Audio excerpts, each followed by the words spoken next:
पार पडलेले आहेत आणि आपणा सर्वांना माहितीच आहे की महाराष्ट्रामध्ये पवार साहेबांच्या नेतृत्वाखाली राष्ट्रवादी काँग्रेस शरदचंद्र पवार पक्षाने 10 जागा लढवलेल्या होत्या। त्या 10 जागांपैकी 8 जागा हे घवघवीत यश महाराष्ट्राच्या जनतेने आमच्या पक्षाला आणि महाविकास आघाडीला दिलेला आहे। महाविकास आघाडीतील आमचे दुसरे सहकारी शिवसेना आणि काँग्रेस पक्ष, उद्धव ठाकरे साहेबांचा शिवसेना आणि काँग्रेस पक्ष, त्याचबरोबर दोन्ही भारतीय कम्युनिस्ट पक्ष आणि मार्क्सवादी कम्युनिस्ट पक्ष, समाजवादी पक्ष, शेतकरी कामगार पक्ष, रिपब्लिकन पक्षापैकी अनेक घटक आणि महाराष्ट्रातले वेगवेगळे सामाजिक काम कार्यरत असणाऱ्या संस्था या सगळ्यांनी या महाविकास आघाडीला पाठिंबा दिलेला होता।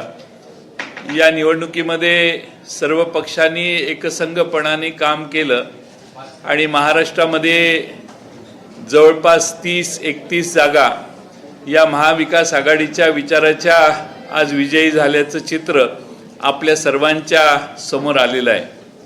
आज पक्षाच्या या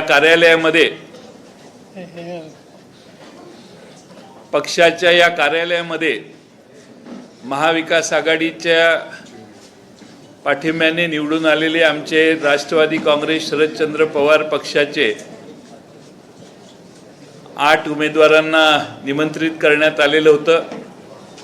त्यातील 2 उमेदवार सुप्रियाताई सुळे आणि निलेश लंके यांनी त्यांच्या पूर्वनियोजित कार्यक्रम मतदारसंघात असल्यामुळे न येण्याची अनुमती मागितलेली होती आणि उरलेले 6 लोकसभेचे सदस्य नवनिर्वाचित आज या ठिकाणी उपस्थित आहेत। मला त्यांना आपल्याला इंट्रोड्यूस करताना महाराष्ट्राला त्यांची ओळख आहेच, पण पक्ष कार्यालयात आमचे अधिकृत निवडून आलेले खासदार म्हणून आपल्यासमोर आणण्यात मला विशेष आनंद होतोय। आदरणीय पवार साहेबांनी अथक परिश्रम घेतले। या महाराष्ट्रभर आणि अगदी हरियाणापर्यंत जाऊन वेगवेगळ्या ठिकाणी पवार साहेबांनी सभा घेतल्या आणि महाराष्ट्रात एकंदरीतच वातावरण पवार साहेबांच्या पुढाकाराने, उद्धव ठाकरे यांच्या पुढाकाराने आणि राहुल गांधींच्या पुढाकारामुळे सकारात्मक झालं आणि त्यातून महाराष्ट्रात हा विजय प्राप्त झालेला आहे। मी आपल्या समोर या ठिकाणी सर्वप्रथम वर्धा लोकसभा मतदारसंघाचे आमचे उमेदवार निवडून आलेले खासदार अमर काळे साहेब यांचं स्वागत करतो। शिरूर लोकसभा शिरूर मतदारसंघातील खासदार जे सुरुवातीपासून महाराष्ट्रात आणि देशात चर्चेत राहिले निवडणूक सुरू झाल्यापासून आणि त्यांना पाडण्याचा विडा अनेकांनी उचललेला होता, ते डॉक्टर अमोल कोल्हे यांना आपल्या समोर पुन्हा एकदा या ठिकाणी विनंती करतो। तिसरे आमचे खासदार आणि जायंट किलर म्हणेन मी, ते बजरंग बाप्पा सोनवणे। आमच्या पक्षाला बजरंग बली पावला असं म्हणेल तर वाव ठरणार नाही। त्या बजरंग बाप्पा सोनवणेंचं मी स्वागत करतो। महाराष्ट्रामध्ये बीड लोकसभा मतदारसंघ, महाराष्ट्रातल्या जनतेच्या विचाराला एक वेगळी कलाटणी देण्याचं काम आणि महाराष्ट्रामध्ये स्वाभिमानाचा विचार आपण स्वीकारायलाच पाहिजे आणि पवार साहेबांच्या बरोबर आपण ठामपणाने उभं राहिलं पाहिजे, ही भूमिका महाराष्ट्रात अतिशय उघडपणाने आमचे नेते विजयसिंह मोहिते पाटील साहेब यांनी घेतली आणि माढा लोकसभा मतदारसंघ आणि संपूर्ण परिसरात त्या एक वेगळं चित्र निर्माण झालं। ते श्रीयुत धैर्यशील मोहिते पाटील हे आज तिथं खासदार म्हणून निवडून आलेले आहेत, त्यांचंही मी स्वागत करतो. त्याचबरोबर भिवंडी लोकसभा मतदारसंघ शेवटी आम्हाला मिळाला. ते सुरेश म्हात्रे बाळामामा ह्या नावाने लोकप्रिय आहेत, त्यांचं मी या ठिकाणी मनपूर्वक स्वागत करतो. त्यांना फार मोठा विजय मिळाला आहे, कारण त्यांच्या मतदारसंघातही तुतारी आणि पिपाणी याची गल्लत झालेली आहे. त्यामुळं मोठ्या मताधिक्यानं ती खरं म्हणजे विजयी झालेली आहेत. आणि महाराष्ट्राच्या आदिवासी मतदारसंघासाठी राखीव असणारा दिंडोरी लोकसभा मतदारसंघ या ठिकाणी एक तालुका राष्ट्रवादी काँग्रेसचा अध्यक्ष म्हणून ज्यांनी काम केलंय करतोय आणि जो शिक्षक पेशातला आहे असे आमचे भास्करराव भगरे गुरुजी यांचं या ठिकाणी मी मनपूर्वक स्वागत करतो. दिंडोरीकरांचे आणि नाशिककरांचे आभार मानले पाहिजेत की साधेपणाला त्यांनी जास्त मार्क दिले आणि सामान्य माणसाच्या हृदयापर्यंत सहजगत्या पोहोचू शकणारा हा आमचा राष्ट्रवादी काँग्रेसचा पवारसाहेबांच्यावर निष्ठा ठेवून काम करणारा नेता आज त्या ठिकाणी लोकसभेत गेला. या 6 जणांचं स्वागत करतो. निलेश लंके आमचे 7वे खासदार आहेत. ते त्यांच्या मतदारसंघात आज कार्यक्रम होता आणि आजची भेट काल संध्याकाळी ठरली, त्यामुळे ते येऊ शकलेले नाहीत.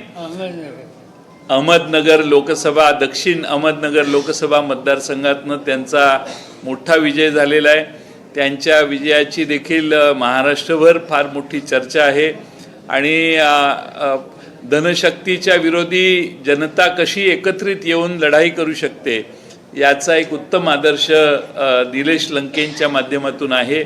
आणि 8वे आमच्या उमेदवार ज्याच्याबद्दल देशभर चर्चा होती की सुप्रियाताई निवडून येणार का नाही, याच्याबद्दल सर्व चॅनेल हे डिबेट करायचे आणि त्या डिबेटमध्ये लोकसभा मतदारसंघ बारामतीचीच जवळपास चर्चा होती. त्या सुप्रियाताई आज इथे येऊ शकल्या नाहीत, कारण पूर्वनियोजित मतदारांचे आभार मानण्याचा त्यांचा कार्यक्रम असल्यामुळं त्या सुप्रियाताई देखील आज जरी नाही आल्या तरी त्यांचंही मी या ठिकाणी अभिनंदन करतो. मी आपणा सर्व पत्रकार मित्रांचे देखील आभार मानेन की या प्रवासामध्ये आपण आम्हा सगळ्यांना विशेष साथ दिली. आमच्यावर फारसा कधी अन्याय आपण होऊन दिला नाही.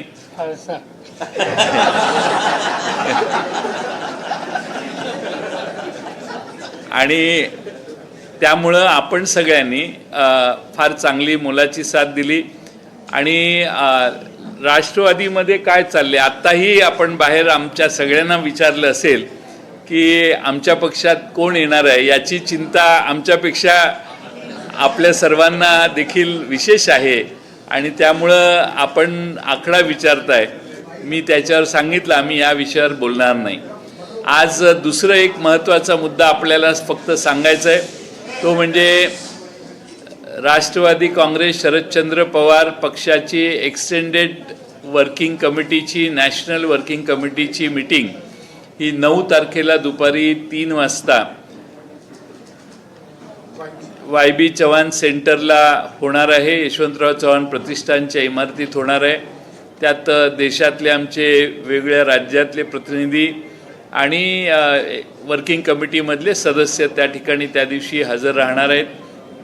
आणि 10 तारखेला आपल्या सर्वांना माहिती आहे की राष्ट्रवादी काँग्रेस शरदचंद्र पवार पक्ष हा राष्ट्रवादी काँग्रेस पक्षाची स्थापना आदरणीय पवारसाहेबांनी केली आणि म्हणून या 10 जूनचं महत्त्व राष्ट्रवादीच्या कार्यकर्त्यांना सर्वात जास्त आहे. आज त्या 10 जूनला येत्या राष्ट्रवादी काँग्रेस शरदचंद्र पवार पक्षाच्या वतीनं हा दरवर्षी साजरा केला जाणारा फाउंडेशन डे अतिशय दिमाखात आणि उत्स्फूर्तपणाने यंदा अहमदनगर शहरात आयोजित करण्याचं ठरलेलं आहे. अहमदनगर शहरात संध्याकाळी 5 वाजता अहमदनगरमध्ये स्वतः खुद्द शरद पवार साहेबांच्या उपस्थितीत हा त्या ठिकाणी फाउंडेशन डेचा कार्यक्रम, जाहीर सभेचा कार्यक्रम हा त्या ठिकाणी होणार आहे. त्याचंही निमंत्रण आपणा सर्वांना आहे. पुन्हा एकदा आपल्या सर्वांनी दिलेल्या सहकार्याबद्दल मी आभार मानतो. आमचे 8ही खासदार लोकसभेमध्ये महाराष्ट्रातल्या अनेक प्रश्नांची तड लावतील, संघर्ष करतील. महाराष्ट्रातल्या कांद्याचा प्रश्न असो, द्राक्षाचा प्रश्न असो, ऊसाचा प्रश्न असो, कपाशीचा असो, सोयाबीनचा असो, संत्र्याचा असो, सर्व महाराष्ट्रातल्या शेतकऱ्यांना न्याय देण्याचा प्रयत्न आमचे खासदार प्रभावीपणाने करतील. पण त्याचबरोबर शहरी भागातल्या लोकांच्या समस्या, महागाई वाढती, GSTची चुकीच्या पद्धतीनं अतिशय टोकाची कर आकारणी, या सगळ्याच गोष्टींवर प्रकाश पाडण्याचं आणि त्यासाठी जनतेच्या वतीनं संघर्ष करण्याचं काम आमचे लोकसभेत खासदार करतील. त्याचबरोबर मी आपल्याला सांगितलेलं होतं की एक्झिट पोलचे आकडे खरे नाहीत, त्यावर विश्वास ठेवू नका. कारण एक्झिट पोलचे आकडे हे शेअर मार्केट मॅनिप्युलेट करण्यासाठी वापरले जातात असा अर्थ आता निघायला लागलेला आहे. आणि मी त्या दिवशी कुणी बोलण्याच्या आधी आपल्याला सांगितलेलं की हे एक्झिट पोलचे आकडे हे देशातलं शेअर मार्केट हे फ्लक्च्युएट होतं, ते वाढत जातं, त्यात बरेच लोक आपला फायदा मिळवतात. मला याची तपशिलात माहिती मिळाल्यावर अधिक बोलेन. पण या एक्झिट पोलला काही अर्थ नाही. जनतेच्या मनात जे आहे तोच निर्णय जनतेनं दिला आणि 10 पैकी 8 म्हणजे 80% जागांवर पवारसाहेबांच्या नेतृत्वाखाली महाराष्ट्रात राष्ट्रवादी काँग्रेसने प्रत्येक वेळा दाखवलेला आहे की सगळ्यात मोठा स्ट्राईक रेट हा राष्ट्रवादी काँग्रेस शरदचंद्र पवार पक्षाचा असतो. पवारसाहेब ज्या बाजूने असतील त्या बाजूने हा स्ट्राईक दाखवलेला आहे की सगळ्यात मोठा स्ट्राईक रेट हा राष्ट्रवादी काँग्रेस शरदचंद्र पवार पक्षाचा असतो.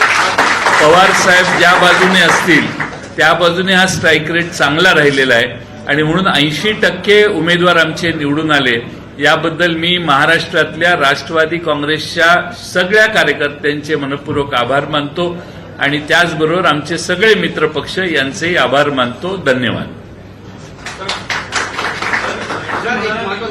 येणार नाहीये, काही लोक संपर्कात आहेत आणि सांगितलं होतं की काही आमदार जे आहेत त्यांच्या मतदारसंघामध्ये लीड कमी झाले, त्यामध्ये राष्ट्रवादी आणि तुमच्या संपर्कात आहे. सध्या मोबाईलचा वापर माझा वाढलेला आहे एवढंच सांगतो.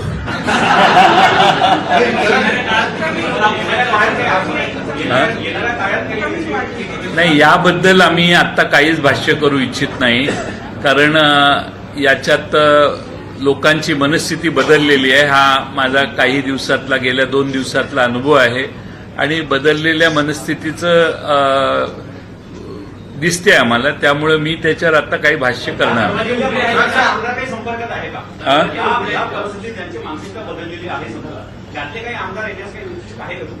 मी तुम्हाला त्याच लाईनवर बोलतोय.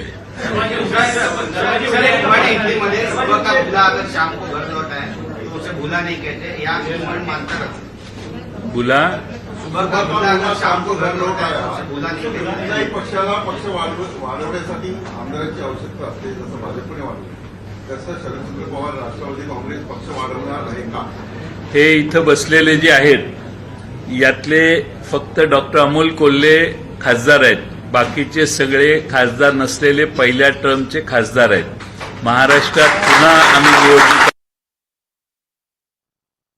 आपण बघतोय की 10 जूनला अहमदनगरमध्ये जाहीर सभा होणार आहे. शरद पवार यांची राष्ट्रवादी काँग्रेसचा स्थापना दिवसासाठी ही सभा होणार आहे. त्या पद्धतीनं करू.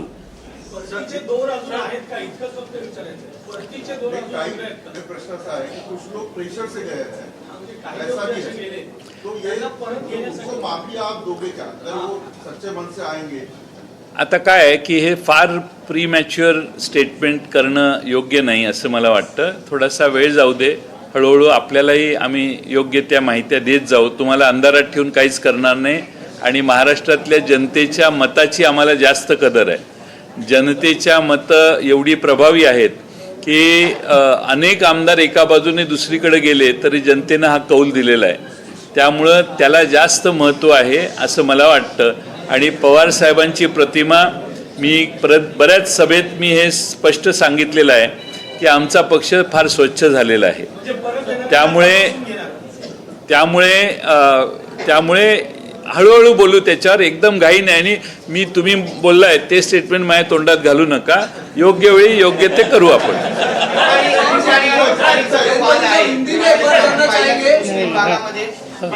पिपाणी आणि तुतारीचा जो वाद आहे त्यामध्ये बरीचशी मतं पिपाणीला मिळाल्याचं चित्र सध्या महाराष्ट्रात पाहायला मिळतं. त्याने उमेदवार आणले. आमचे सगळे उमेदवार ज्या विजय झालेला आहे त्या सगळ्यांच्यात ऑन अन ॲव्हरेज 45,000 ते 50,000 मतं आमची पिपाणीला गेली आहेत.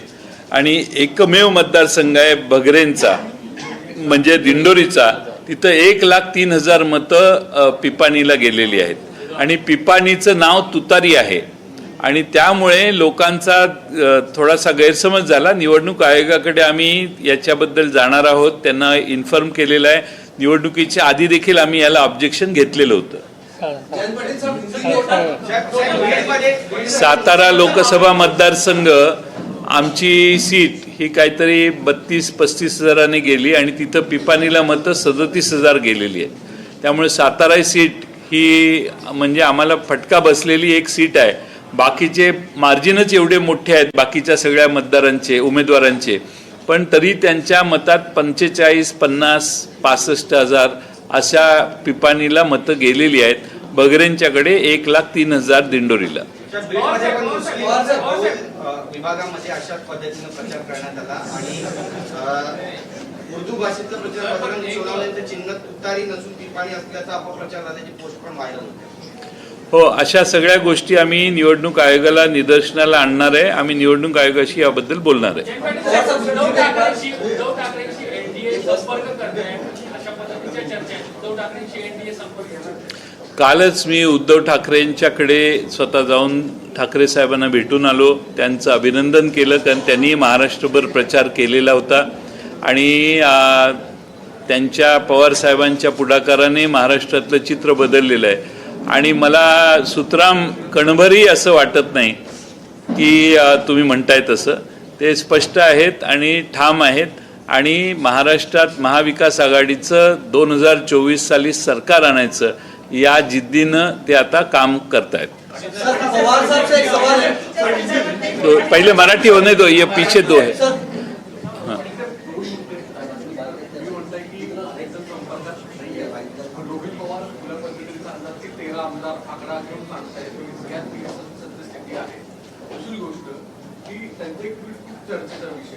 रात्रीच्या अंधारामध्ये सत्ताधारी बाकावरच्या लोकांना संपर्कात कोणी होतं असं त्यांचा अर्थ आहे. प्रदेशात एक मूळ तुमचं नेमकं काय की कुणाकडे म्हणजे आपल्या पक्षाचा एवढा मोठा नेता भाष्य का करतोय, कुणाविषयी? नाही, असं आहे की रोहित पवारांना काही लोक संपर्क करत असतील थेट, त्याबद्दल त्यांनी भाष्य केलं असेल. पण माझी भूमिका अशी आहे की याच्यावर मला भाष्य करायचं नाही. त्यामुळे त्यांनी मोकळेपणाने सांगितलं. मला आज ते सांगायचं नाही आहे, कारण योग्य वेळी मी यावर बोलेन.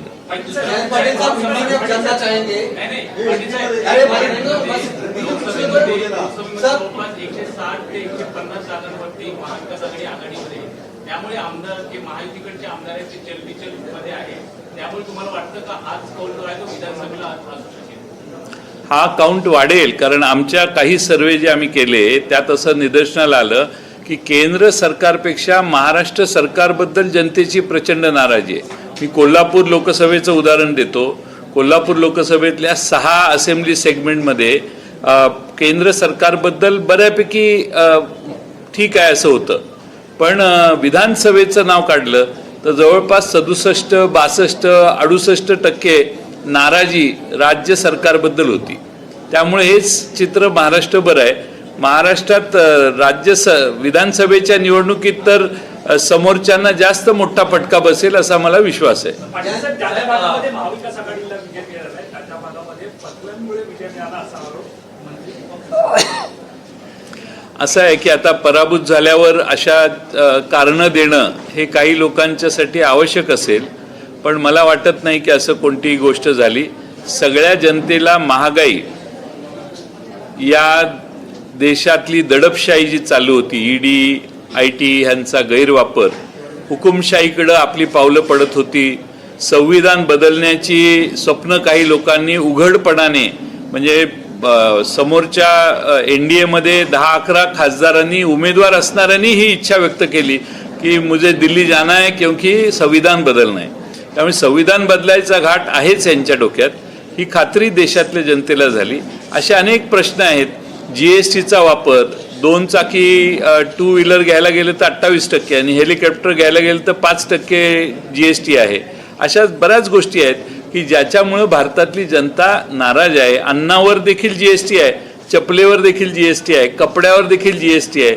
ही परिस्थिती काँग्रेसचं सरकार असताना आमचे जे UPAचं सरकार होतं त्यावेळी अशी परिस्थिती नव्हती. देवेंद्र फडणवीस त्यांच्या पदावरून मुक्तता हवी. स्वतः मुख्यमंत्र्यांनी फोन करून सांगितलं की राज्याला त्यांची गरज आहे आणि देवेंद्र फडणवीस सुद्धा दिल्लीला गेले. कसं बघतात आता जे महायुतीमधले त्या मित्रपक्ष त्यांच्यामध्ये आता वाद व्हायला सुरू झालाय? मला त्याविषयी काही बोलायचं नाही. आमची खात्री आहे की आम्हाला या सगळ्यांच्या विरोधी लढायचं आहे. त्यामुळे कोण कोणत्या रोलमध्ये आहे याला आमचं महत्त्व नाही. मला फक्त काळजी बावनकुळेंची वाटते.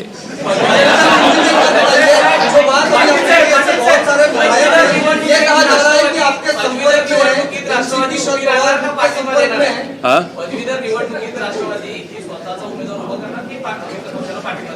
आम्ही आमच्या दोन्ही पक्षांशी बोलायचा प्रयत्न करतोय.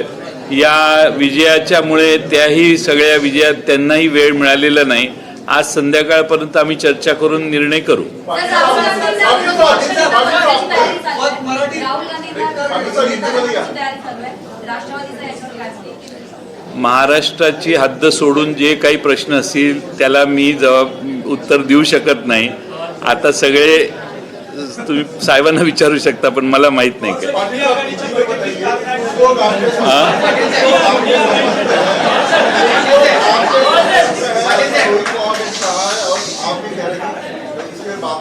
मैं स्वागत करेंगे, आपको लेंगे उनको. आपके चेहरे में ऐसा है कि पार्टी छोड़कर गए थे, सुबह का भूला शाम को आए, उनसे भूला नहीं कहते. इस लाइन को ध्यान में रखकर आप लोग स्वागत करेंगे या सोच विचार करके उसके बाद लेंगे?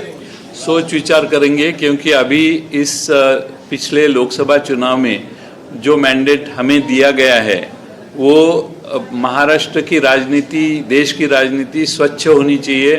भ्रष्ट लोगों को साथ में नहीं लेना चाहिए.